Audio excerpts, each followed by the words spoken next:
Okay, so let's got a little extra detail there. It's a little red line just along the edge of the collar. I think that just helps out a bit.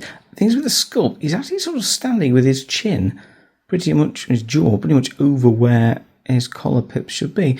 I could get the yellow and just do a couple of pips in it. I might try that, just so we got the detail. But most importantly, let's put the eyes in. So again, just use the pure brilliant white. We've already gone in and blackened the eye sockets there. So what we're going to do is we're going to basically put a small white dot either side of the eye.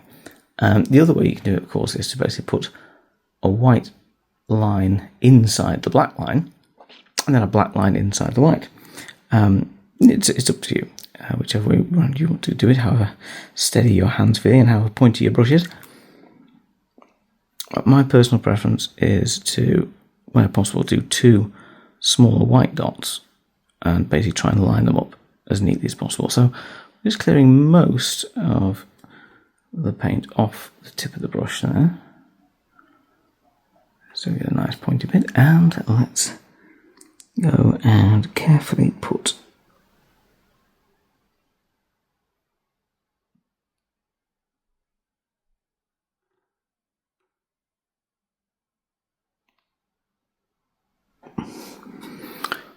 like that. It's looking a bit sideways there. Let's try the other one. Let's see if we can line it up a bit more, a little more centrally. Let's go in a bit near the nose.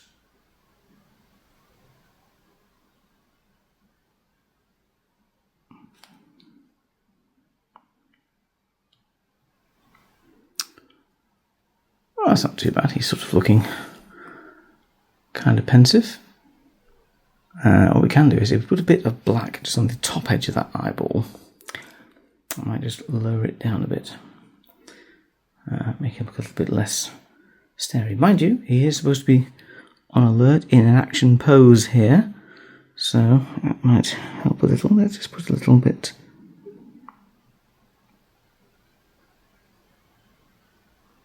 like that. It's a little bit more relaxed. I'm just going to draw this other eyeball a little more to the middle. It's a little bit bigger.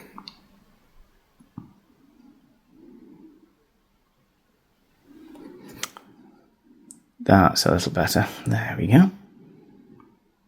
Okay, I'm fairly happy with that. Right, and of course we have just done some black around the tip of the hand phaser. I think what we could probably do now is... Oh, we were going to do the pips, weren't we? Let's go for the yellow again, just as it matched the gold. We've still got some on the palette here, haven't we? Yes, we have. Very good. So, that's the correct side, isn't it? Yes, in there. Oh, actually, they've modelled them on. I can see them.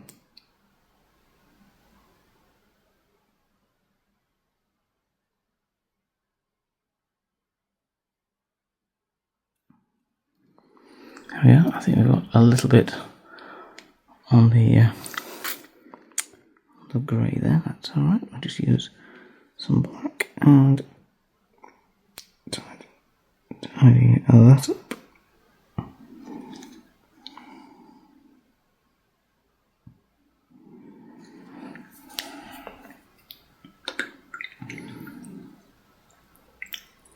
That sort of makes sense.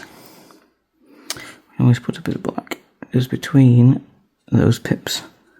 Again, just to further bring them out. A little in there as well.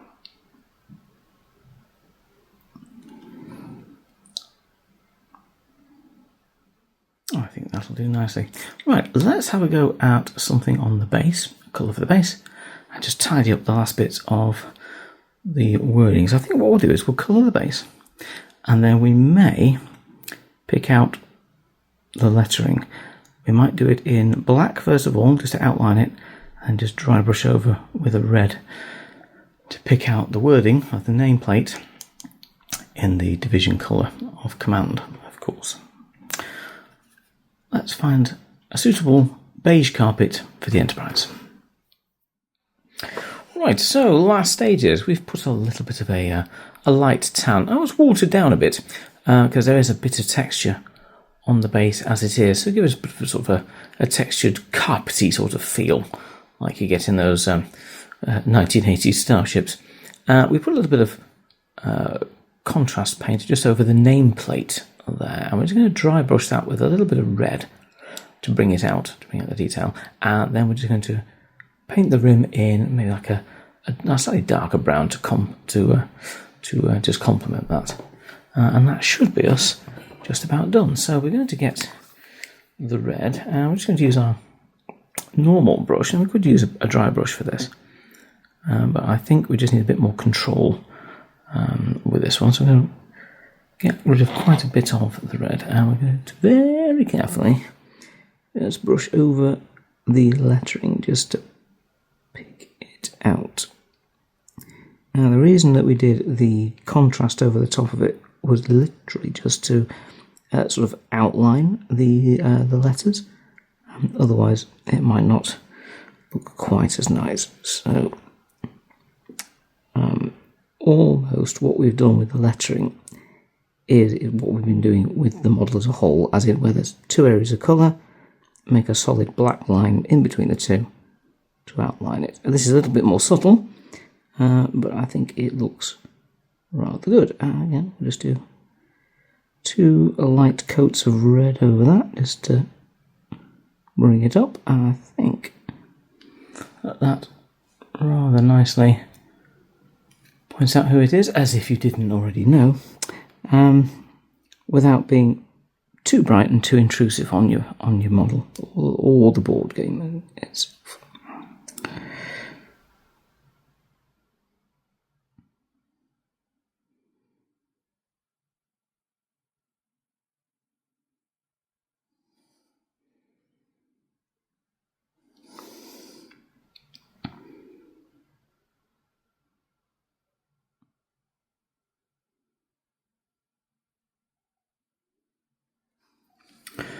Yeah, and with that we can remove number one from his little base, his painting stand.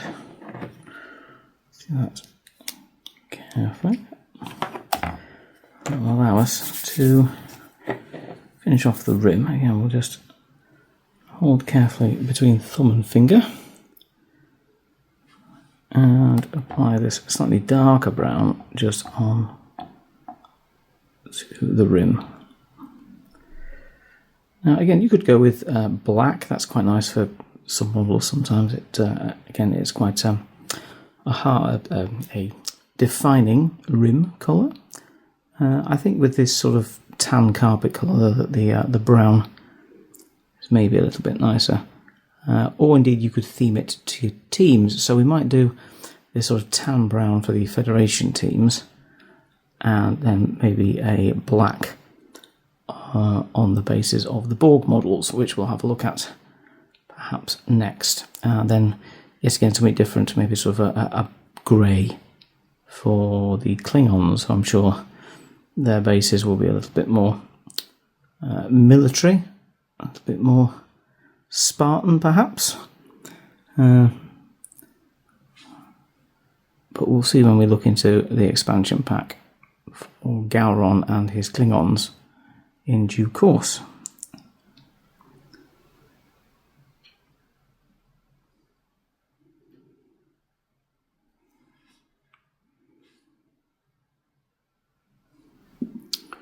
I think we might just dip into the rim of that bit actually and just tidy it that way. Yes, that looks a little better.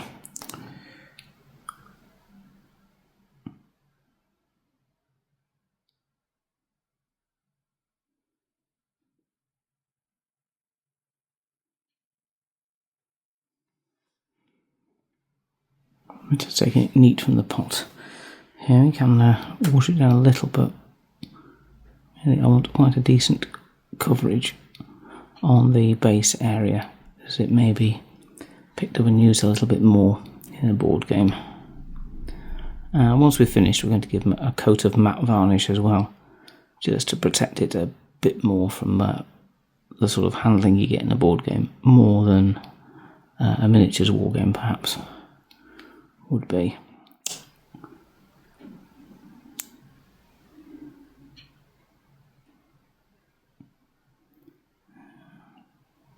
I think with that, we can call our Commander Riker complete. Good work, number 1.